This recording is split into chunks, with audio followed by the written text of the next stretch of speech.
Magandang araw po sa inyong lahat, mga kapatid.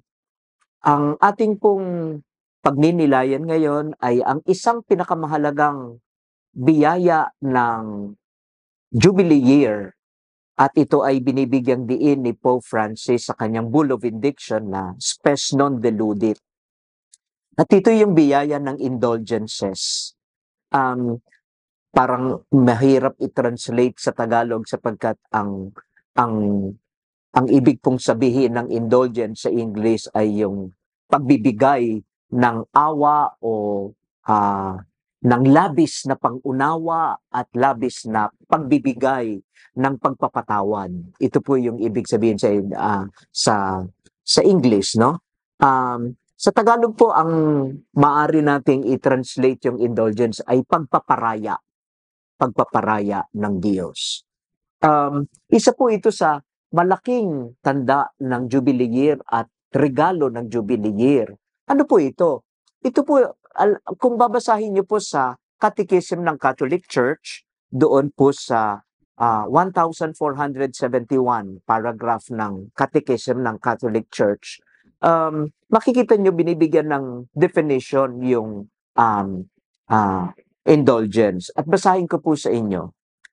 An indulgence is a remission before God of the temporal punishment due to sins whose guilt has already been forgiven, which the faithful Christian who is duly disposed gains under certain prescribed condition through the action of the Church, which, a minister of redemption, dispenses and applies with authority the treasury of the satisfactions of Christ and the saints. Kung babaybayin po natin yung katuturan na ibinigay sa atin ng Catholic Catechism ng simbahan, para bagang mas nakakalito, no? Pero tingnan po natin sapagkat napakaganda po nung kung pagninilayan po natin at pag-aaralan natin ng mas malalim.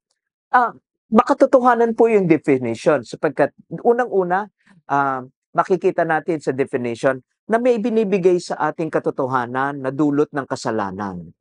Kadalasan, ang akala natin yung kasalanan ay pagkatapos nating magkasala ay tapos na ang lahat, no? Oo, pag tayo po ay nangumpisal at nagkasala at nagkumpisal, nakatitiyak tayo na pinapatawad tayo ng Diyos. Ang sabi natin dito, is a remission before God of the temporal punishment to sins whose guilt has already been forgiven.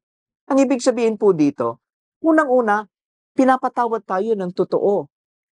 Ang awa ng Diyos ay hindi masusukat. Sabi nga sa atin sa Salmo, ang awa ng Diyos ay para bagang walang hanggan, hindi masusukat ng langit at lupa. Kapag tayo humihingi ng patawad at tunay na nagsisisi sa ating mga kasalanan, pinapatawad po tayo ng Diyos. At nakikita naman natin yan, napakaraming lugar sa Bagong Tipan kung saan si Jesus ay nagpatawad ng napakaraming tao na ang mga kasalanan ay para bagang kagimbal-gimbal at hindi natin masusukat ang uri.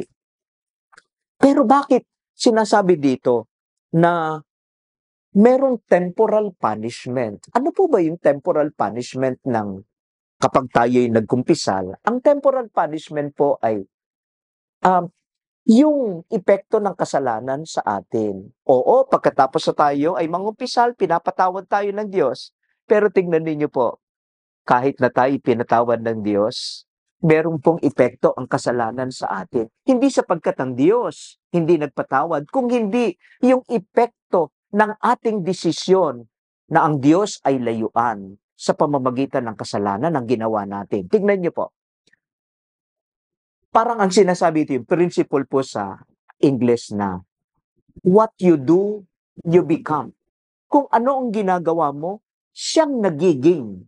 Halimbawa, kung ako ay umiisip ng mahalay at gumagawa at tinutulak sa mga gawain ng kahalayan, makikita niyo po na unti-unti, kahit na ako'y magsisi sa aking kasalanan, yung sugat ng kahalayan ay nananatili sa akin. Kaya kahit na pagkatapos ng kumpisal, makikita natin yung kahinaan ng ating sarili. Pagkatapos na gumawa ng kahalayan, yung pag-iisip natin nananatiling mahalay. Kapag nakakita ka ng isang tao, iniisip mo kung paanong yung taong iyon ay makatutugon sa mga kahalayang pagnanais mo. Kaya makikita natin may sugat na dinudulot ang kasalanan sa pag-iisip at sa aking mga hilig at mga ginagawa. O halimbawa, yung kayabangan na nagtutulak sa akin na gumawa ng mga gawain at ugaling ng kayabangan. Makikita natin yung pag-iisip na ikaw lang ang magaling, makikita natin bakit ito'y nagtutulak sa atin sa pagchichismis. Sapagkat natutuwa tayo na makita ang pagkakamali ng iba pero yung sa atin ay hindi. So, merong sugat na iniiwan sa atin ang kasalanan. Bagamat pinatawad ng Diyos, makikita natin na para bagang yung sugat na yun ay kinakailangang maghilom.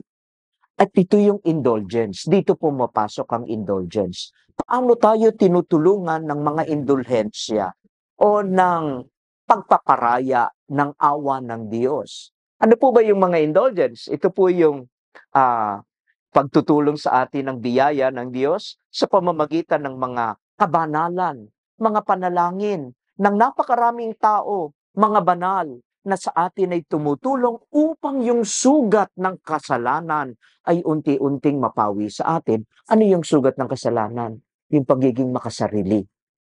Kaya't makikita niyo sa indulgence, bakit sa indulgence lagi tayong hinihiling magdasal para sa intensyon ng Santo Papa, tumanggap ng sakramento ng kumpisal at tumanggap ng komunyon at ipagdasal ang ibang mga tao na nangangailangan ng ating tulong. Katulad ngayon sa indulgences po, pinapalawak ng Santo Papa yung paggawa upang matugunan yung mga sugat ng kasalanan sa atin. Katulad po, halimbawa, yung pakikinig sa mga taong may problema, pwede din magkaroon ng indulgence, sabi ni si Pope Francis. Yung pagbisita sa may sakit, yung pag-aruga sa mga matatanda, yung pagkalinga sa mga taong may addiction. Binibigay sa atin ito mga nito upang lumabas tayo sa ating pagiging makasarili. Yung pagdadasal para sa Santo Papa, ano po ibig sabihin nito? Bumabalik tayo sa simbahan. Hindi lang sa sarili ko, kung hindi sa loob ng simbahan.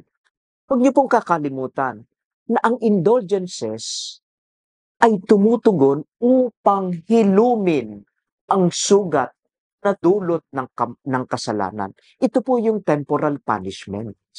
Hindi ang Diyos ang nagbibigay ng parusa sa atin.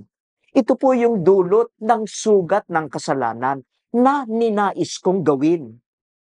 Kahit na pinatawad ng Diyos, nararanasan ko pa rin yung aking kahinaan at yung mga kayabangan at pagiging makasarili sa aking sarili.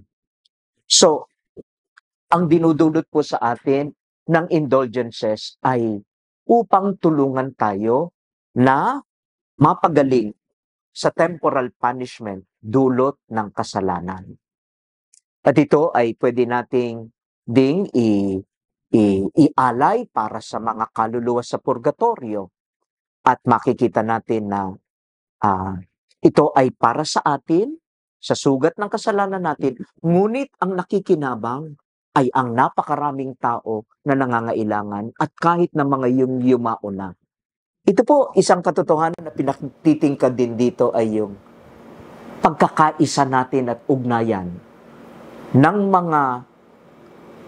ng simbahan na naghihirap, nasa purgatorio, ng simbahang nandito pa sa lupa, at yung simbahang tagumpay na nasa langit. Ang mga banal tumutulong sa atin sa pananalangin nila at tayo naman ay tinutulungan upang makaahon sa sugat ng kasalanan at natutulungan din natin ang mga kaluluwa sa purgatorio. Nawa, itong panahon ng Jubilee Year kung saan itong indulhensya o itong karanasan ng di malirip na awa ng Diyos ay tumulong sa atin upang makabangon makita na ang dulot ng kasalanan ay pagkasira natin. Ngunit ang awa ng Diyos ang naghihilom sa atin sa ating kasalanan.